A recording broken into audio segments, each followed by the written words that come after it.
ضرورت ہے، لیکن ہم کن چیزوں پر پڑے ہوئے ہیں؟ ہم تو چھوٹی چھوٹی سی باتوں پر، ارے 2 گھڑے پانی اگر ہم کو نہ ملے تو ہم تو پینچے چڑھا کر کے جھگڑے پر آ گئے ہیں۔ ہم کو اگر چھوٹی سی زمین کا مسئلہ ہو تو ہم 25 سال بھی لڑنے کو تیار ہیں۔ یہ مسائل نہیں ہے۔ اور اسی طرح سے جو سوشل میڈیا پر آج مناظرے کا اڈا بنا ہوا ہے، ایک جماعت اس جماعت پر، اس جماعت کو اس جماعت پر، اور ابھی ایک مولانا صاحب نے مجھ سے شکایت کیا، کہا کہ کچھ لوگوں نے ہمارے خلاف ایسا بیان کر دیا کہ اس مسجد میں نہ جائیں، یہ امام صاحب کے پیچھے نماز نہیں ہوگی۔ ہم نے پوچھا کہ کیا ان کو تکلیف کس بات کی ہے؟ کہا وہ ایسا ہے کہ سلسلے کی لڑائی ہیں، وہ دوسرے پیر صاحب کے مرید ہیں، ہم دوسرے پیر صاحب کے مرید ہیں، لیکن اس سلسلے کی لڑائی سے ہم نے پوچھا کیا وہ سنی ہے؟ کہا وہ بھی سنی ہے، آپ سنی ہیں، آپ بھی سنی ہیں، اور دونوں اعلیٰ حضرت کے شہدائی ہیں۔ کہا پھر جھگڑا کس بات کا؟ کہا نہیں، وہاں سب میرے خلاف ان لوگوں نے یہ بات کر دی ہے کہ ان کے پیچھے نماز نہیں ہوگی اس لیے کہ یہ اشرفی ہیں، یہ فلاں ہیں۔ میں نے کہا یہ تو غنیمت ہے ان لوگوں کو، سوچے عیسائی تو نہیں ہے۔ اتنا تعصب بھرتا ہے تو جہالت سے بھرتا ہے۔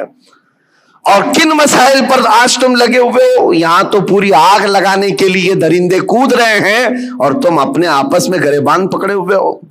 کیا آپ کو پتا نہیں ہماری پوری جینوسائیڈ کرنے کے پلان بنے ہوئے ہیں، نسل کشی، نسل ختم کرنے کے معاملات چل رہے ہیں، ہماری پوری ناگرکتا، ہماری سٹیزن شپ ختم کرنے کی بات، آئندہ چل کر کے ان کو ووٹنگ پاور تک نہ رہے، یہ پلان ہے سب چیزیں۔ وہ سب چیزوں کو چھوڑ کر کے ہم تو کن مسائل میں الجھے ہوئے ہیں۔ اسی لیے کسی نے کہا، اگرچہ محاورہ ہو، تاریخ سے اس کا تعلق ہے یا نہیں، لیکن یہ بات مجھے لگتی ہے کہ بغداد میں جب ہلاکو حملہ کرنے آیا تھا اور پورے بغداد کی اینٹ سیٹ بجا دیا تھا، تباہ کر دیا تھا اس نے، پورے بغداد میں 2 لاکھ سے زیادہ لاشیں بچھائی گئی تھی بغداد شہر میں، لیکن یہ ایک محاورتاً یہ بات کہی جاتی ہے جس وقت ہلاکو بغداد پر حملہ کرنے آیا ہوا تھا اس وقت 2 جگہ جماعتیں مناظرہ کر رہی تھی مسواک کے بارے میں، 4 انچ کی ہونی چاہیے کہ 3 انچ کی ہونی چاہیے۔ یہ تاریخ سے اس کا تعلق ہو یا نہ ہو، لطیفے کے طور پر ہی کیوں نہ ہو، لیکن بات میں یہ کہتا ہوں اسی کی مثل آج چیزیں کی جا رہی ہیں۔ جو اہم مسائل ہیں ان کو چھوڑ کر کے جو چھوٹے مسائل ہیں ان پر ہماری پوری انرجی ختم کی جا رہی ہے۔ آج کئی مدے ہیں اس طرح کے بات کرنے کے، لیکن میں صرف اتنا کہنا چاہتا ہوں کہ آج اللہ تبارک و تعالیٰ نے آپ کو عقل سلیم عطا کیا ہے تو فیوچر پلاننگ کریں اپنے بچوں کے لیے اور کچھ نہ کچھ ایسی چیزیں کر جائیں۔ ایک بات اور بتاؤں، بہار میں اتنے جلسے ہوتے، میں 365 دن بھی تاریخ دے دوں تو بھی کم ہے ان کے لیے۔ ہم ابھی 2022 کی بات کر رہا ہوں، بہت بڑے جلسے میں گئے، لاکھوں کا خرچہ کرتے ہیں، پوری رات بھر جلسہ ہوتا ہے۔ ایک رپورٹر تھے جنہوں نے اینالائز کیا تھا، وہ میرے پاس ایک رپورٹ لا کر کے بتایا کہ حضرت پورے سال بھر میں ایک ہی اسٹیٹ بہار میں 4000 جلسے ہوئے، 4000 جلسے، اور وہاں کے رات بھر چلنے والے جلسوں کو میں نے بہت قریب سے دیکھا ہے کہ اس قدر وہاں پر اہتمام کے ساتھ جلسے کرتے۔ میں جلسوں کا مخالف نہیں، ٹھیک ہے دین پھیلانے کا ایک ذریعہ ہے، لیکن ہوتا کیا ہے، انہوں نے کہا کہ کم از کم ایک جلسے میں 5 لاکھ روپے خرچ ہوتے ہیں، اس سے کم نہیں، بلکہ زیادہ سے زیادہ ہم نے دیکھے 10 لاکھ 15 لاکھ ایک رات کے جلسے میں وہ لوگ خرچ کرتے ہیں۔ منیمم 5 لاکھ روپے خرچ کے حساب سے 4000 جلسوں کا جب یہ رپورٹ نکالی گئی تو انہوں نے سال بھر میں ایک ہی اسٹیٹ میں، یہ غریب لوگوں کی بات کر رہا ہوں، 2000 کروڑ روپے خرچ کیے، 2000 کروڑ روپے راتوں میں یہ خرچ ہوئے ہیں۔ لوگوں کو اگر ایسا لگتا ہے کہ میں جلسوں والا آدمی، مقرر آدمی، روزانہ ادھر ادھر گھومتا ہوں، میں صاف آج اعلان کرنا چاہتا ہوں میرے عزیزوں، میں ایک جگہ بیٹھ کر کے جو پیغام پہنچاتا ہوں اللہ کا فضل ہے، لاکھوں اس کو ویسے ہی سن لیتے ہیں۔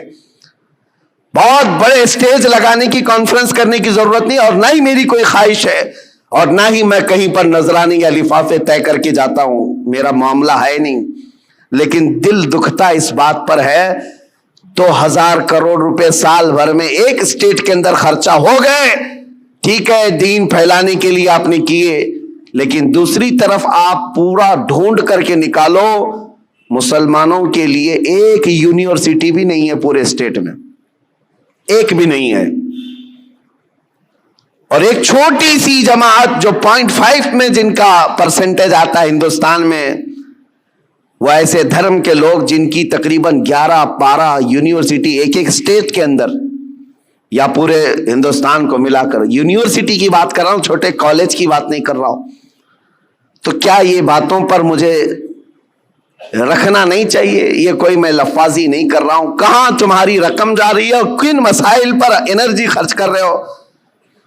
رات کا جلسہ ہو تو گیا, صبح ان کو پکڑ کر کے پوچھو تو یاد بھی نہیں کیا بیان ہوا کیا نہیں, ہاں ہو کرتے رہے, 8 دن کے بعد پورا ہی بھول گئے. پھر کیا بہت بڑا کام کیا دین کا, کون سی تبلیغ کیا؟ ہاں, اس کی بنسبت, اس کے بجائے اگر کوئی ایسا ادارہ وہاں پر قائم ہوتا تو میں سمجھتا ہوں یہ 4,000 جلسے کی بجائے 4 بھی ادارے ہر سال قائم ہوتے رہے, 10 سال کے بعد دیکھو لہلہاتا ہوا فصل قائم ہو جائے, امت مصطفیٰ کے لیے ایک بہت بڑا قلعہ بن جائے, ایجوکیشن کے لیے, علم کے لیے. اسی لیے میں یہ دعوت آج پیش کرتا ہوں کہ اپنی انرجی ایسی چیزوں پر ضائع نہ کرو جو وقت کی ضرورت نہیں ہے. ان چیزوں میں اپنا ایک ایک روپیہ خرچ کرو جو امت مصطفیٰ کے فیوچر کے لیے اچھا ہو. اللہ کریم ہم سب کو کہنے سننے سے زیادہ عمل کی توفیق عطا فرمائے.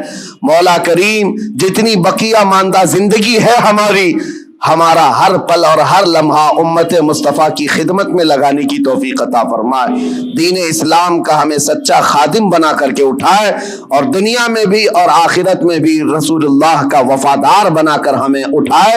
وآخر دعوانا ان الحمد للہ رب العالمین. السلام علیکم.